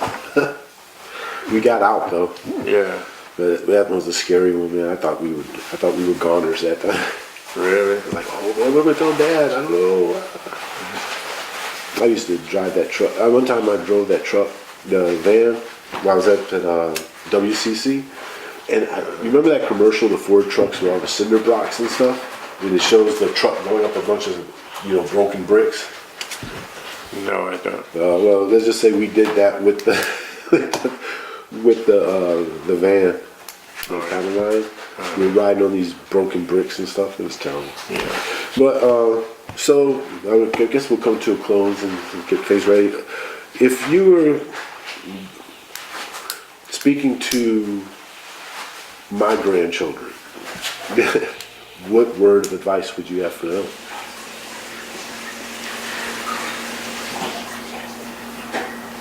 Well, you have to be focused and believe in yourself and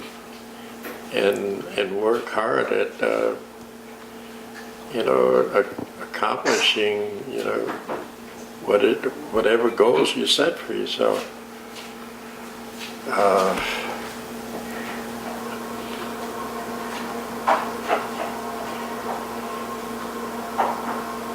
A lot of you have to seize opportunities when they present themselves, and but you have to be prepared to be able to activate your goals or whatever it is you're striving for. Education, schooling is a means to an end, and we are a credential society. There's no getting around that. Some people, can rise above it without, preparation, but preparation leads to acceleration. If you're not prepared, you can't really accelerate yourself. And I would say, the opportunity present yourself. If you have opportunities to go to school and get credentialed to be something, you should seize that opportunity. And your kids have they have privileges, and they have more privileges than a lot of other kids might not have, and they should take advantage of their opportunities. Like you're good parents, you and Brandy, you're there for them. And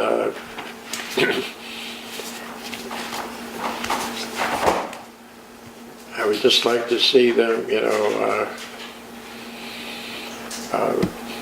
take advantage, of the opportunities that they have. And going to school, it may seem like a chore, but it's a good experience, and they would enjoy doing it. And now the opportunities, you don't even have to sit in the classroom, to get, your degree, and the degree gives you a rite of passage into wherever direction you want to go, and it's you can accomplish so much now, with the avenues that are open to them, and I would just like to see them take, advantage of it, and but it has to, come from them. You can't force them into it, and I was very gratified to hear, Phoenix talk about, he wants to become an electrical engineer, and he can do it, and as long and he's a very well-rounded. He's a well-read young man. He's very smart, and they could be whatever they choose to be, if they willing to put in the effort to work at it. And I'd like to see them do that. Yeah, that's the other thing is for me, learning to listen, and it's not listen. It's not listening, it's listening and hearing what they're actually trying to say. And I would say Colin, I really had to listen, had to listen hard to him to realize that dude's gonna do what he wants to do, so I might as well help him get there. Yeah, well, he was very direct. That he knew what he wanted to do, and he's done it, and that's why I get the Muay Thai classes, I'm like, heck with that, man. the what? That's why when he wanted to learn Muay Thai, that MMA, mixed martial arts, fighting, Oh, I'm like, yeah, you definitely want you to be good at that, So, and but yeah, it's like you say, learning to listen. And to your point, one of my favorite quotes is, "Luck is where preparation meets opportunity." Right. that's right. I love that phrase because I mean, even as I'm listening to you saying all the things that you're doing. It's like every little thing helped for the next thing. Yeah, And then that's I'm true. seeing more of that in my life and in my friends' lives. And it's, just because they're knuckleheads today don't mean they're going to be knuckleheads tomorrow, Rhona's a good one. I love, Rhona's very deep, and she's a good motivational speaker. She may not think she is, but she is. And I like some of her quips, her phrases. Like one thing she says, and I'll never forget, she says, if it ain't, what is it, babe? If it's not making money, it doesn't make sense. Not making money, it doesn't make sense. And and she has an entrepreneurial spirit about her. Yeah, you need to get Phoenix and start mentoring him. Oh, yeah. Get him to start buying. And I was like, I never was a money motivated person. I was always intrinsic value, like that's why I moved to San Diego. It's just pretty. It made me feel good to be there, and that's why I'm in Austin. And intrinsically, I like Austin. It's hilly, contour, and bright skies, and And when you fun. don't fight, Come over here, baby. Yeah. when you don't fight who you are, you're not going to be like somebody else that you may talk to. Because God made us all unique according to our purpose. Yeah. And that's the biggest fulfillment in life, is when you can live in your purpose. Some of us miss it. Now, this video is going to live for a long time, all Okay. right? And so you got to introduce yourself. Rona. Yeah, Dad can introduce This is you. the love of my life. This is a union made in heaven. that God put us together. You know, it's Tell them after how long? after 60 years. More than 60 More than years. 60 years. Now let's see that. Again, that's a story that I've heard that I'm going to have to ask you all to repeat. You know, it ain't my story, it's your story. Yeah. Well, I guess the biggest thing that makes it Get in the romantic camera, babe. is that after all of those years, and I could remember reading an article about this couple who knew each other when they were very young. They spent one afternoon together and riding horses, and they knew they were in love, but life came in, and one went one direction, another went the other direction. And after both mates were gone, they had the opportunity to come in contact with each other, and I thought, oh my gosh, what a story. It was like 60-something years for them. And it blew my mind that could happen.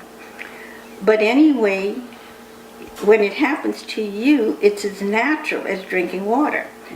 You say to yourself, how did this happen? But you say it in a different way, because you have a different belief system that nothing happens, just happens. What was the force in nature? What was the force? Did God do this? What was it? What were you thinking, Terrell, when you decided to look for me?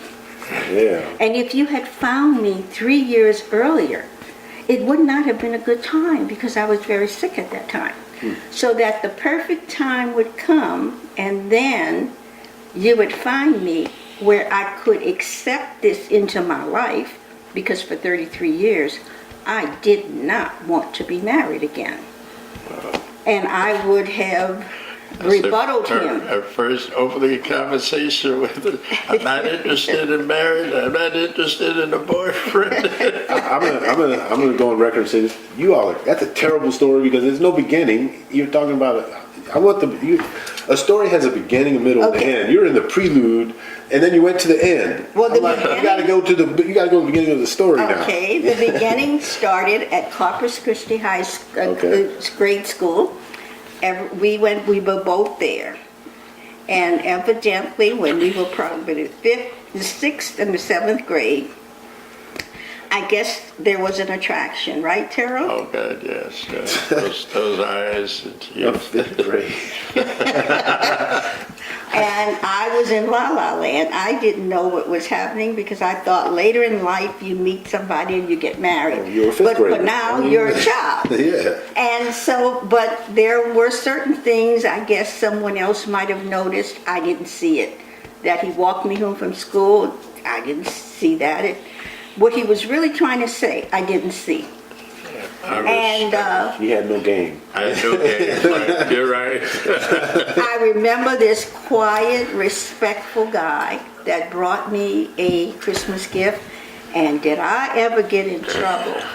Because my mother felt like, well, Right. why? Now you gotta expand on that, because you told me the story earlier today, and that's a good one.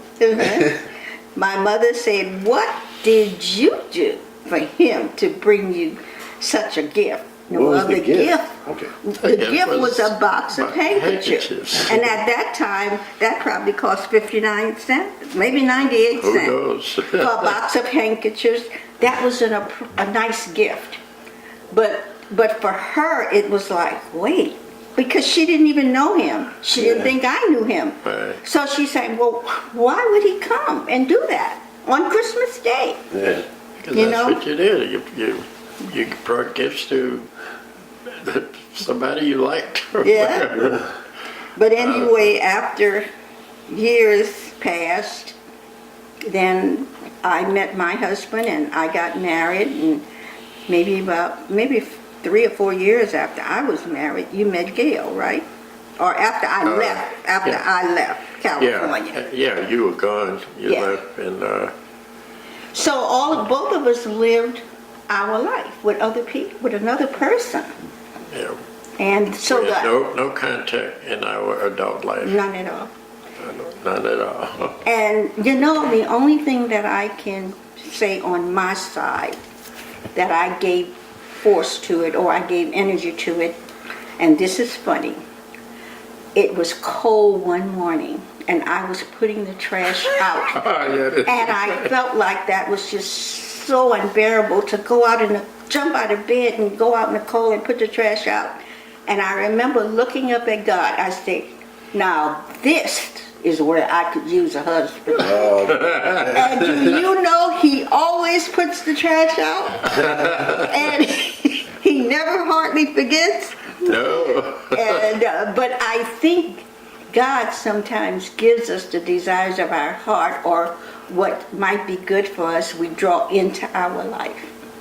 And I think at that time I might have been more receptive because of not wanting to put the trash out. No, I think it was more than that. I had gone through a major illness, and so I guess I was more acceptable to, or receptive of my vulnerabilities and my weaknesses, that I wasn't the strongest, toughest woman that I thought I was. And so something on my end softened. But the minute I heard your father's voice, and I'm not trying to make the story something it's not, this is reality. From the first minute I heard his voice, something warm happened to me. It was like he wasn't a stranger, he was a comfort, and he made me feel good. He made me feel like a woman who was desired without being pushy or anything. And that always gives you some value when someone loves you. Right. But I remember telling my kids after about the third or fourth time he called, I jumped in the car one day after I had just talked to him. I said, you know, I don't understand. Every time this man calls me, I feel good. And my daughter says to me, and Mom, you don't know what that is? You missed part of the story. How did you guys reconnect? You're already the third date, and you didn't say connected. Yes, I was at a party in New Orleans. Yeah. It was a Halloween party, actually. Yeah, it was a Halloween party, and it's the old friend Aurelia and Albert Arsenault. They were at the party, and we were reminiscing about old times, and I asked Aurelia. I said, no, not Aurelia. It was Yvonne. Yvonne. Terrell. I said, do you know Rona Felton? And she said, oh yes, I know Rona. I just saw Rona 2 weeks ago, I believe she said. Mm-hmm. And I asked her if she could get her number. Well, after I had asked, I said, was she married? And she, I don't know what she said. She wasn't sure. She knew that you had and John had divorced, but she didn't know if you had remarried or whatever.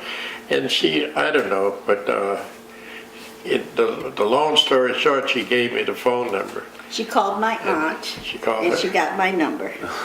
And then on my side of it, my aunt called me and told me, oh, Yvonne is trying to reach you. So I went then, but he called me before Yvonne could call me. So I gave him my little thing about, look, let's cut through the chase is what I'm feeling. I don't date, and I'm really not interested in marriage. As though, well, why would you date? Why would you let somebody take you out to dinner and all that, and you don't intend for it to end up you being together? Because I wasn't going to live with a boyfriend or whatever, or have a boyfriend around. And he said, well, can't we just talk? Yeah. And I said, well, I guess there's nothing wrong with that. So it was just a telephone courtship. Yes. And you were in Houston, or? I was here in Houston. He was here in Houston. And I used to cut because of the time difference, and I would cut the conversation. I would be with Errol and Abby. We'd be playing cards or something. And say, well, let's play another game. And I say, oh, no, I got to get home. I got to call Rona. I tell you the truth, he did everything right, because he didn't know I was putting him through tests by asking certain questions to see where he's coming from and all that. And he always answered like a gentleman. He never tried to, act like he was being too pushy or whatever. And so again, I said to myself, if I didn't say it to someone else, I remember hanging up the phone and I said, dang, he always gets it right. What's interesting is with the story you were telling me earlier at breakfast with your father calling you all every morning. Yeah. I could see how you would be attuned to him calling you on time. You know. Yeah. So basically, it kind of worked out good. That hey, I gotta go. I gotta make a phone call. Yeah. Well, he always realized that I was probably still up. And that when was the right time to call. And so when you subtract the 2 hours, he would want to get home before calling me too late. Right. That's what it was, yeah. So then, and then, there's a lot to be said for not being too pushy.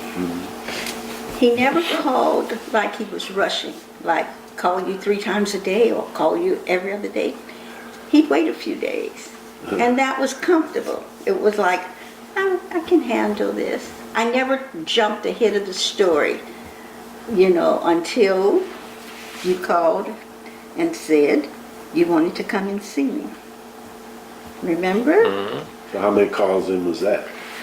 Well, that didn't happen until maybe about 6 months later. But the thing is I felt like, oh boy, I got to face it now.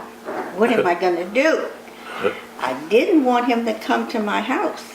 After all, even though I remembered the family and Charmaine and Leanie, his sisters, and I even remember your grandmother very, very well. Yeah. Lived 2.5 blocks down from me.